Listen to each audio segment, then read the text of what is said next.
And I'm Miriam, as you hear, I'm his mother, and it's true, I'm his most vocal constituent. And he better behave because if not, I won't vote for him.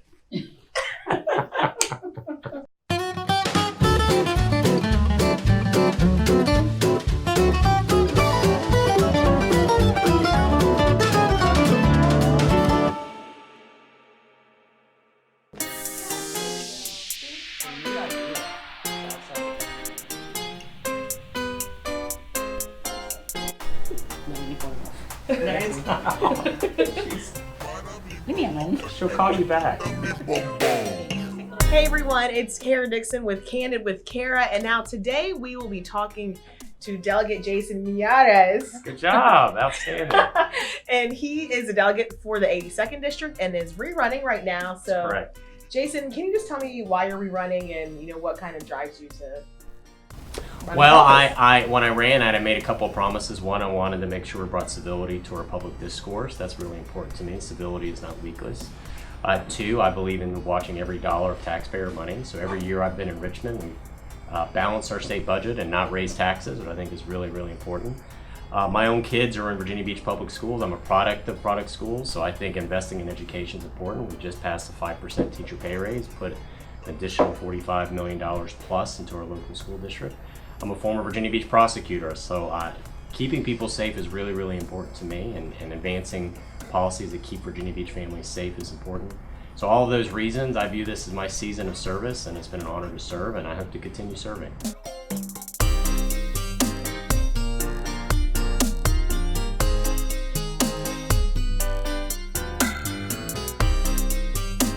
This is my dear mother, Miriam. If you know me, you know that so much of my story is her story. She fled Cuba with nothing, almost 50 years to the day that she left. She's able to vote for me to represent her in the oldest democracy in the Western Hemisphere. You call him a lot about problems in the district? Yes. What is on my mind, I share with him. He knows that. If you know her, she's never ashamed of telling you what's on her mind. I can tell you that. I was 19 years old and left with the clothes on my back. We went to Spain because at that time there were no flights to the United States. So then I came here and got married and have the 3 children. Jason is a twin. So he have a twin brother that doesn't look exactly like him. They are fraternal twins. And raised my kids, and they are the joy of my life. I lost a son last year, but my children are they are the joy of my life. What is the biggest issue facing the Commonwealth? I think there's 2. One, bringing back civility in our public sphere. I think we have too many people shouting at each other, not wanting to get things done. I think second, the long term is we got to tackle the long-term flooding challenges in our region. Advance several pieces of legislation to do that. And what do you hope to get done if reelected? One, I want to balance our budget without raising taxes. Second, I want to put more money in education. And third, I want to do flooding solutions for our region. What can Virginia residents do to make the Commonwealth better? Because I know a lot of times they kind of hope that only politicians can get things done, but what can people do on their own? We are fundamentally a good and decent country and a good and decent community. One, give back, be friendly to your neighbor.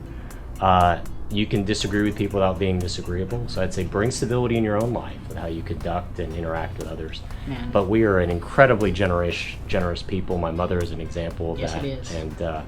And so I think that's one way in your small world, just give back to your community.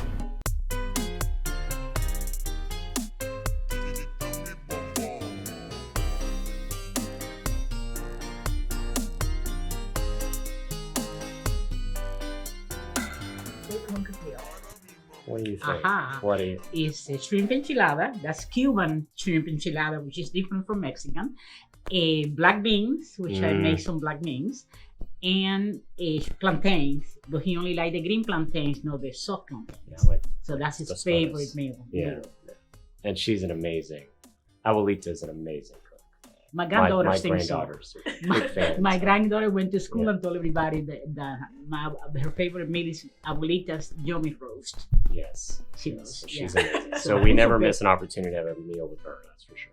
So you're there like every day? Yeah, we could. Like when I'm not in Richmond, yeah. All right, and growing up, what did you think you were going to be? The starting point guard for the Loss. Yes, just a moment. He told me he was going to be a superstar. And I tell him, I said, what kind of superstar are you going to be? He was going to be the next Magic Johnson, which he was decided. Except he has no athletic ability whatsoever. None. My So vertical leap's probably 4 inches. he started bringing home some C's from school because he didn't want to go to school. He was going to be Magic Johnson. Yeah. Until reality hit. That did not last long with a Cuban mother. No. Bad grades don't last long with her, I can assure you. No. I The realized grades went up. I didn't have the athletic ability to be the next Magic Johnson, but he was my idol growing up. Yes, he was. He adored Magic Johnson. And if you could meet anyone in history, who would it be? My modern day political hero, and I never got to meet him, but I idolize him, was Ronald Reagan, because I love his incredible sense of optimism. Yeah, he always viewed America through a sunny lens, and I think that's desperately needed, that sense of can-do optimism. Ronald Reagan has this great quote that he said, "How can you claim to love your country if you don't first love your fellow countrymen?" Man, we need a lot more people with that attitude right now, in Richmond and Washington.